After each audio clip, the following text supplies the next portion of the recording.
Fizemos uma viagem. Como assim? A gente não está ficando em casa de quarentena, gente. Ficando em casa aprendendo que história é essa de viagem. É uma viagem pela mente. E eu quero te convidar. Você, meu querido aluno que está em casa, viaje comigo também.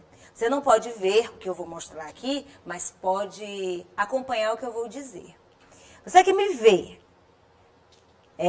essas imagens aqui, remetem a quê? E para você que me ouve, eu vou dizer. Eu coloquei aqui duas imagens belíssimas de castelos medievais. Castelos medievais nos levam para a Idade Média, tempo dos cavaleiros. Lembra dos cavaleiros da Távola Redonda, as princesas, aqueles filmes maravilhosos? É disso que nós vamos falar hoje.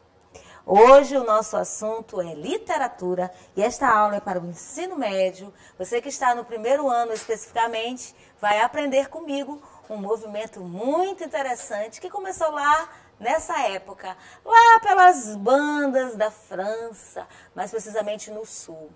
Pessoal, vem comigo que o assunto hoje é literatura. Mais uma imagem, aliás, mais imagens para vocês. Eu tenho aqui mais uma imagem bonita, da época medieval de castelos, de uma região que estava se formando, nessa época que nós vamos viajar. Está engatando. Dessa época que nós vamos viajar. Eu tenho aqui 3 lugares que estavam em formação. E um deles é o que vai nos interessar, tá? Aqui eu tenho França, Espanha e Portugal. Em 476 a.C., houve a queda do Império Romano. Você já deve ter estudado, com certeza, isso em história. Roma conquistou muitas áreas ali na Europa. E em determinado momento, no seu apogeu, depois veio o seu declínio.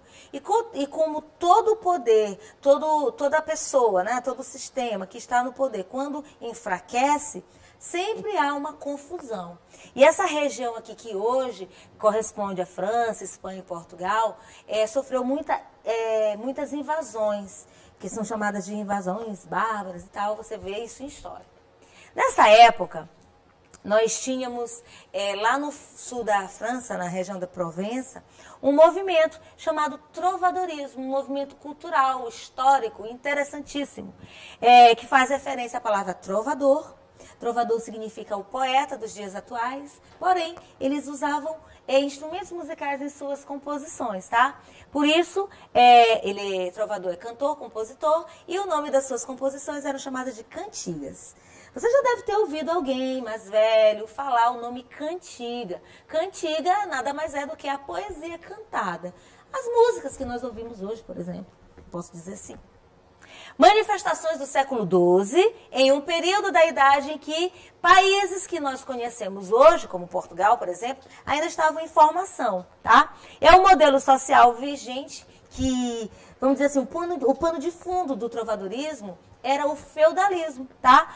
E a principal força política religiosa era a Igreja Católica. Então, recapitulando, fim do Império Romano, confusão na hora da tomada de posse das terras. Que região?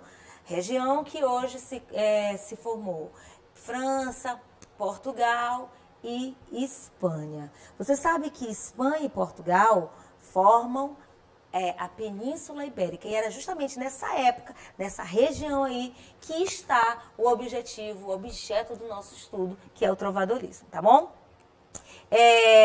Aqui eu tenho uma imagem, e você, meu querido aluno que está em casa, imagine uma pirâmide. Uma pirâmide onde a base é formada por soldados, camponeses e servos. Logo em seguida, outro pedacinho dessa pirâmide, nós temos os cavaleiros, os senhores, bispos e abades. Mais um pouquinho em cima, nós temos duques, condes e alto prelado, né? E lá no topo, eu tenho o rei. Idade Média, rei.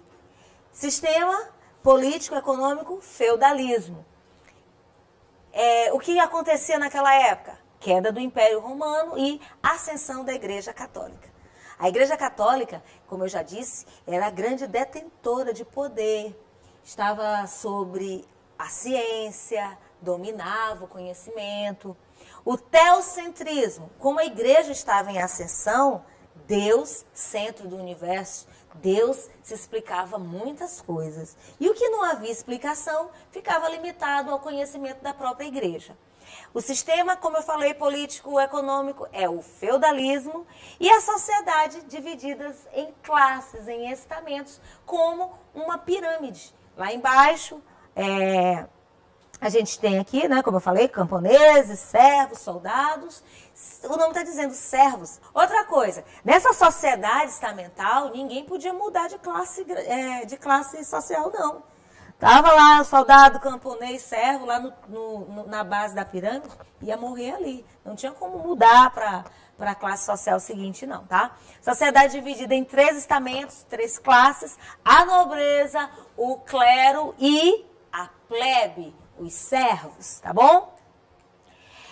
E também, nessa época, você vai ver o ressurgimento do meio de produção mercantil, o mercantilismo. Todo este cenário você estuda em história e a gente revê aqui, tá bom?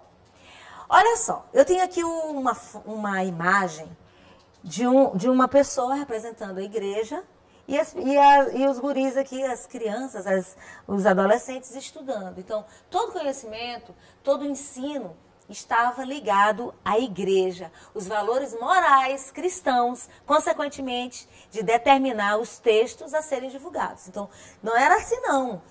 A gente tem essa liberdade hoje de pesquisar na internet, de conferir se uma fala é verdadeira ou falsa, embora muita gente nem se preocupe em saber se está compartilhando um texto verdadeiro ou não. Naquela época, tudo que era para ser aprendido passava pela igreja. A igreja que detinha o conhecimento, poder e decidia o que se podia ou não aprender. A igreja era o forte pilar de uma sociedade teocêntrica. Teocentrismo. Centrismo vem o centro e teo significa Deus. Deus como centro de tudo. Tudo se explicava em Deus. A igreja era a representação entre Deus e os homens. Se alguém queria se achegar a Deus, só poderia através da igreja. E a igreja também era responsável pelas cruzadas, uma espécie de expedição militar lá na região da Terra Santa, hoje a gente chama de Palestina, né? Lá eles querendo conquistar aquela região que era dominada pela religião islâmica. Então, a igreja queria também conseguir novas terras. E nessa época, como o sistema era o feudalismo, quanto mais terra se tinha, mais poder se concentrava, tá bom? Nesse contexto cultural, literário, a presença de menestréis. O que são menestréis? Poetas e músicos itinerantes. Significa dizer que um tempo eles estavam em uma região, outro tempo eles estavam em outra região, tá? Como em casamentos e outras relações políticas entre reinos citados, produziu um intenso intercâmbio cultural dessa região, culminou na proliferação do trovadorismo.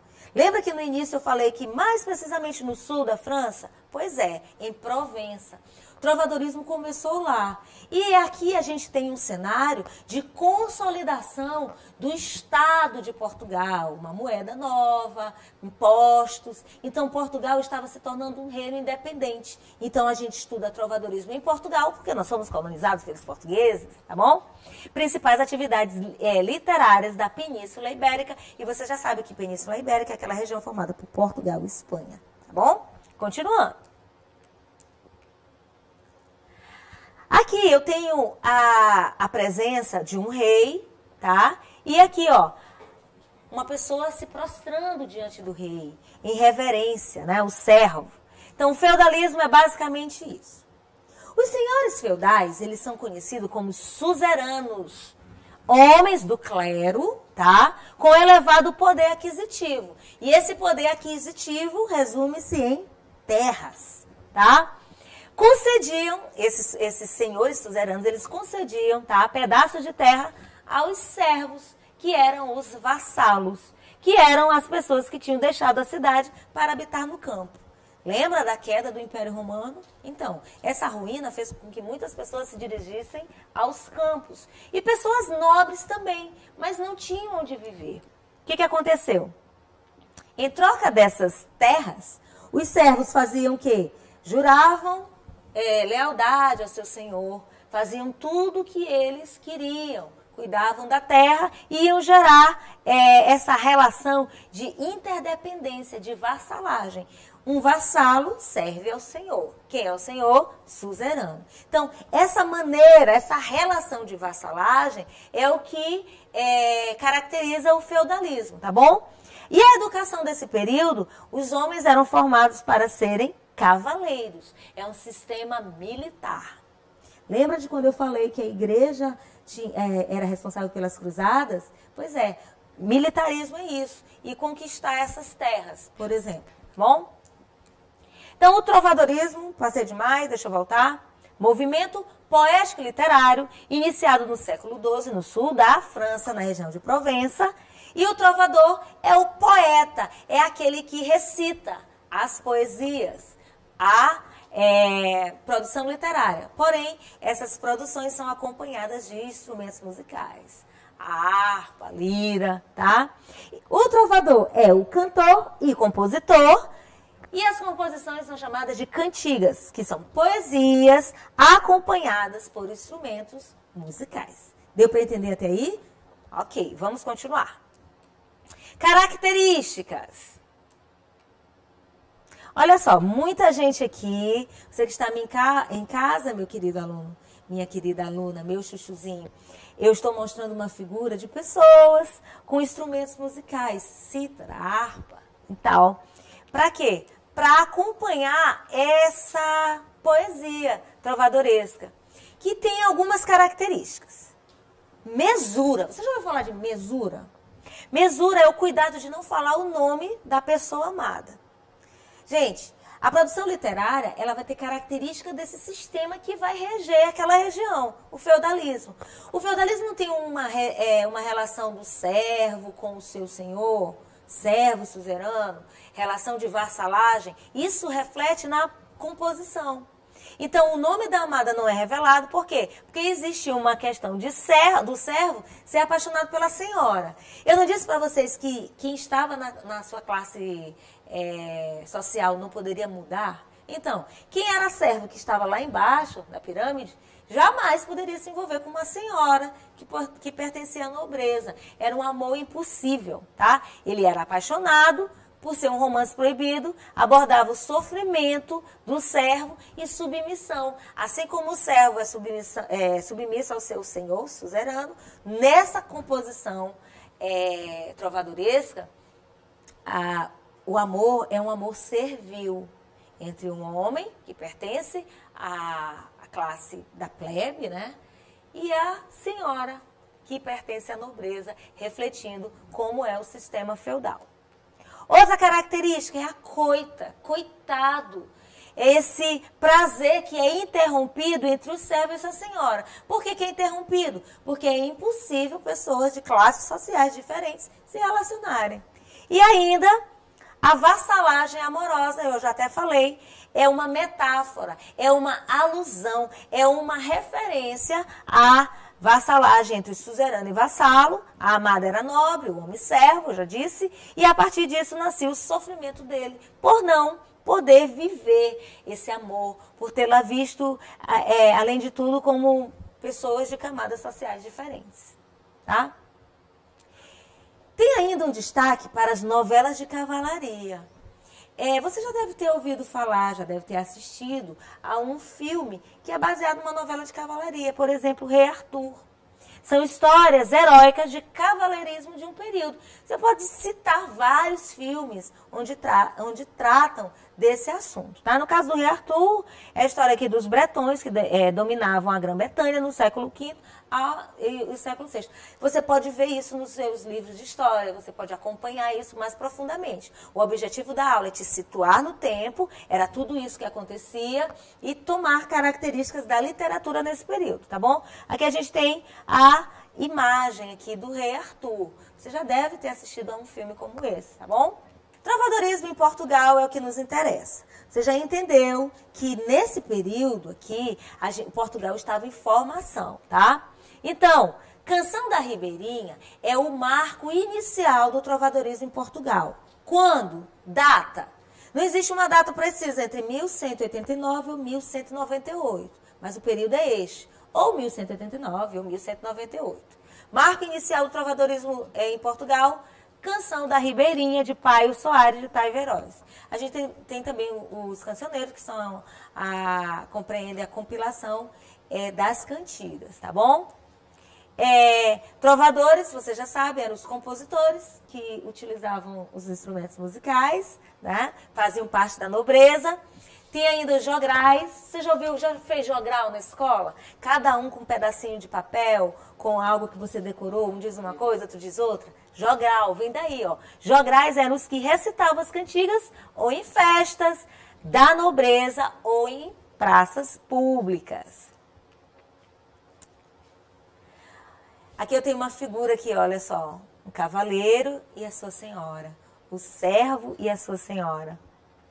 Cantiga da Ribeirinha eu vou recitar para vocês, sem instrumento musical. No mundo, ninguém se assemelha a mim, enquanto a vida continuar como vai. Porque morro por vós, e ai. Minha senhora, alva e de pele rosadas, quereis que vos retrate, quando eu vos vi sem manto.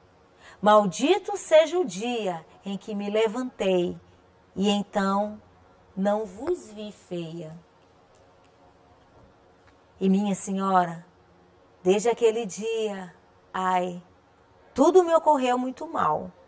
E a vós, filha de Dom Paio, Muniz, parece-vos bem, que me presenteis com uma guarvaia, pois eu, minha senhora, como presente, nunca de vós recebera algo, mesmo que de íntimo valor.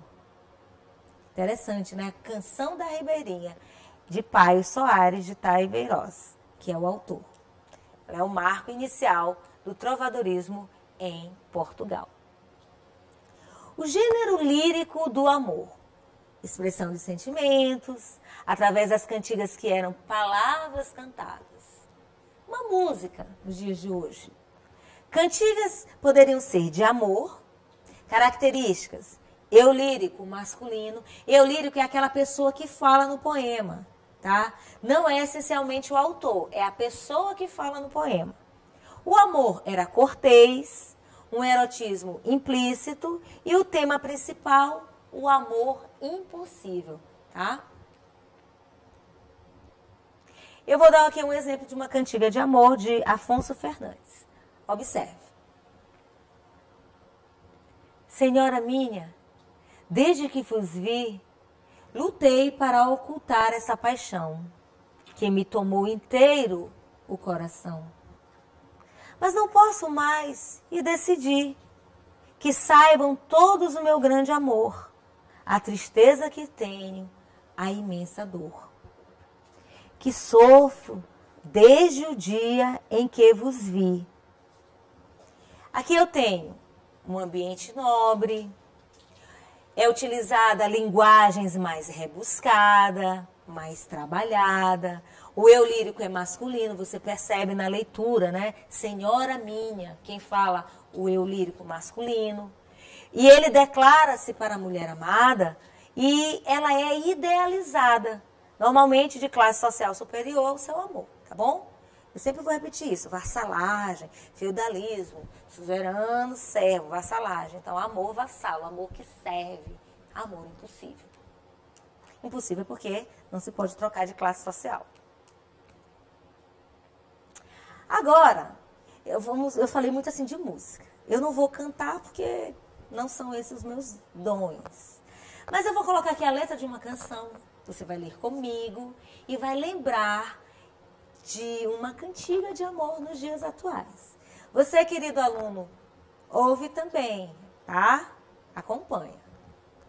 Você já ouviu essa música? Você conhece Seu Jorge? Quando ele diz assim, ó. Tô namorando aquela mina, mas não sei se ela me namora.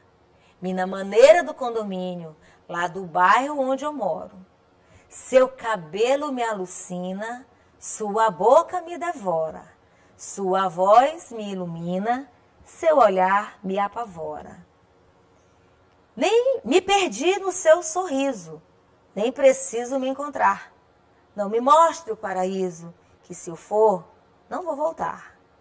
Pois eu vou. Eu vou. Eu vou. Eu digo oi, ela nem nada. Passa na minha calçada. Dou bom dia, ela nem liga. Se ela chega, eu paro tudo. Se ela passa, eu fico todo. Se vem vindo, eu faço figa. Eu mando um beijo, ela não pega. Pisco o olho, ela se nega. Faço pose, ela não vê. Jogo charme, ela ignora. Chego junto, ela sai fora. Eu escrevo, ela não lê. Minha mina, minha amiga, minha namorada. Minha gata, minha sina do meu condomínio. Minha musa, minha vida, minha Mona Lisa. Minha Vênus, minha deusa. Quero seu fascínio. Essa música aí, você coloca aí no som, depois canta, dança, entende que aqui a gente tem um exemplo atual de uma cantiga de amor, tá? Que é do Seu Jorge. Nessa canção aqui eu coloquei, ó, podemos perceber o eu lírico masculino, quando ele fala, tô namorando aquela mina, mina é a abreviação de menina, uma linguagem, não é rebuscada, é uma linguagem bem coloquial, tá? Do dia a dia. Podemos perceber o eu lírico masculino, distanciamento, né? Ele fala, ela não responde. Então a gente pode ver assim que não existe uma relação entre eles. Essa relação, ele gosta, ele na mente, ele idealiza, tá? E as características presentes da cantiga de amor. Dá pra cantar? Tô namorando aquela mina, mas não sei se ela me namora. Eu não sei cantar, você vai aprendendo aí. Curte aí, coloca no YouTube a canção, dança em casa e fica como um exemplo para cantiga de amigo. Cantiga de amigo não, gente, cantiga de amor. Agora a gente vai aqui para uma cantiga de amigo. Eu coloquei aqui uma figura de uma mulher de frente para o mar. Por quê? Porque a cantiga de amigo, olha só, acompanha comigo.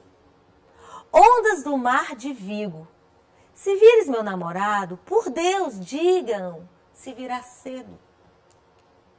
Ondas do mar revolto, se vires o meu namorado, por Deus, digam, se virá cedo.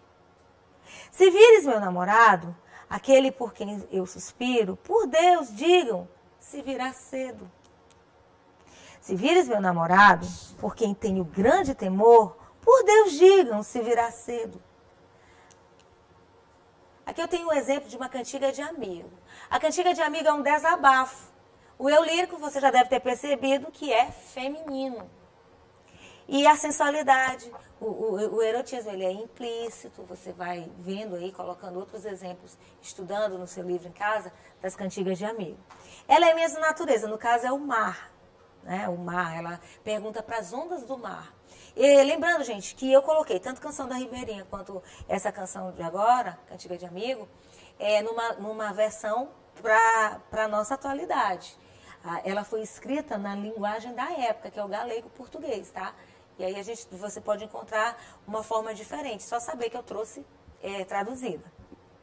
A linguagem é mais simples, as canções narram histórias de saudade. Ondas do mar, você viu meu namorado? Será que ele vai voltar? Ele foi para algum lugar, ele partiu, tá?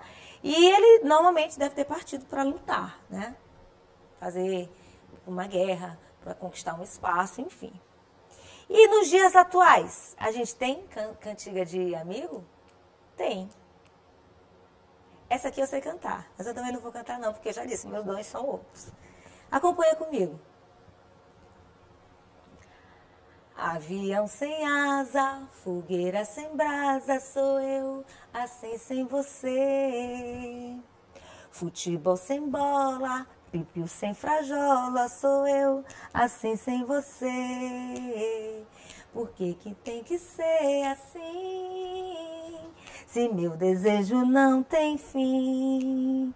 Eu te quero a todo instante, nem 1000 alto-falantes vão poder falar por mim. Eu não existo longe de você, e a solidão é meu pior castigo. Eu conto as horas pra poder te ver, mas o relógio está de mal comigo. Por quê? Tô louco pra te ver chegar, tô louco pra te ter nas mãos, deitar no teu abraço, retomar o pedaço que falta no meu coração. Tá bom, né? Na verdade, é Eu Tô Louca. Aqui tá na versão porque o Claudinho também cantou essa música, mas eu peguei na versão da Adriana Calcanhoto. Tô louca pra te ver chegar. Gente, cadê os elementos da natureza? Como é a atualidade, ela puxa aqui, ó. Avião sem brasa, fogueira sem brasa, sou eu assim sem você. Futebol sem bola, pipio sem frajola, sou eu assim sem você. Aqui é um termo para uma canção mais atualizada, para uma cantiga de amigo. Tem outras também, né? Tem música que você pode lembrar aí, né? Na sua mente e estudar, tá? Fico assim sem você, o eu lírico é feminino, falando com alguém que tenha sentimentos, com alguém que tem sentimentos especiais por outra pessoa, demonstra as intenções, associa as características da cantiga de amigo. Vocês gostaram do exemplo? Vocês gostaram da minha voz? Eita, meu Deus, o que a gente não faz, né? E eu coloquei aqui um paralelismo. O que é esse paralelismo? Assim, um contraponto. Cantiga de amor, sujeito eu lírico masculino. Cantiga de amigo, sujeito eu lírico feminino. Só lembrando, mesmo sendo sujeito feminino, quem recitava, quem cantava as cantigas eram os homens. Mulheres não tinham vez, não. Origem provençal e nobre, tá? Da cantiga de amor. Já a cantiga de amigo é a origem ibérica e popular. Lembrando, gente, aqui a gente tá, quando eu falo ibérica, Península Ibérica, Portugal e Espanha, formação de Portugal e tal. Linguagens mais eruditas é a cantiga de amor, linguagem mais simples é a cantiga de amigo. Aqui na cantiga de amor eu tenho a coita do amor, que é o sofrimento, é coitado, não pode viver o relacionamento, impossibilidade de realização amorosa. A cantiga de amigo, a estrutura é paralelística, ou seja, repetições. Ondas do mar de Vigo, acaso viste meu namorado, vê se ele vem cedo. Aí fica repetindo, por Deus ele vem cedo, por Deus ele vem cedo, por Deus ele vem cedo. O exemplo que eu dei anteriormente, essa repetição. Cantiga de amor, vassalagem amorosa, por causa do feudalismo. A amada é colocada como um senhor feudal e o poeta apaixonado como vassalo. Essa relação por causa do feudalismo. E na cantiga de amigo eu tenho um tom confessional, a mulher vai se dirigir a Deus, a mãe, elementos da natureza, uma irmã, uma amiga, ou ainda, como eu disse, elementos da natureza. A ausência de paralelismo. A minha língua quase enrola.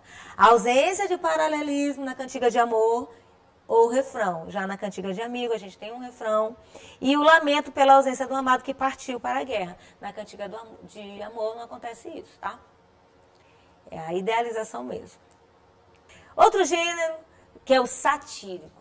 Cantigas de amor já vimos cantigas de amigo, agora vamos ver as cantigas satíricas. Sátira, piada, é engraçado, trata de críticas sociais.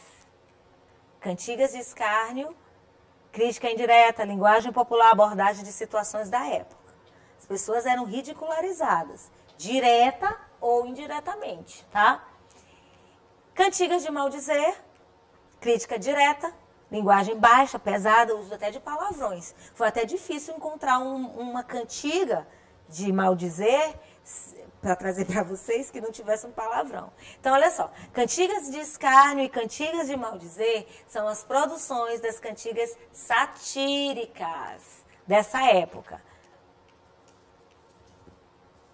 Vou dar só um exemplo pequeno.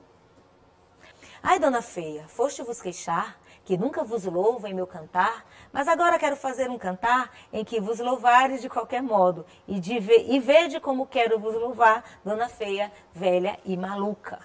O cara que chega pra ela, você foi se queixar que eu não faço nada pra você, vou fazer uma produção pra você, sua feia, sua maluca. É uma ridicularização mesmo de João Garcia Guilhardi. E eu quero só pra finalizar, um exemplo de cantiga satírica. Esse aqui eu não vou cantar não, porque eu não sei muito bem o tom, mas você conhece.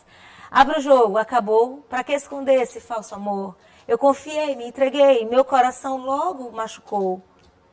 Noite do meu lado, fico aqui imaginando, mas como pude cair nessa farsa de amor? Parabéns pra você que me fez entender que minha paixão não é você. Obrigado por ter demonstrado esse amor falso. A pessoa que ouve isso aí vai saber, ele está falando comigo. Mas é uma crítica indireta. Então aqui eu tenho um exemplo atual de uma cantiga de escárnio, tá? A cantiga de maldizer é aquela que vai exatamente o contrário. Ela vai ridicularizar e vai demonstrar essa pessoa. Trovas, não fazeis como o Provençal, mas como Bernardo, o de Bonval. O vosso trovador não é natural. Ai de vós, como ele e o demo aprendeste. Em trovardes, mal vejo o sinal das loucas ideias em que empreendeste. Aqui a gente tem uma construção, né, uma compilação aqui do Dom Afonso X, o Sábio. Ele chama aqui o nome, é o Bernardo de Bonval. Ele cita, é uma cantiga de maldizer.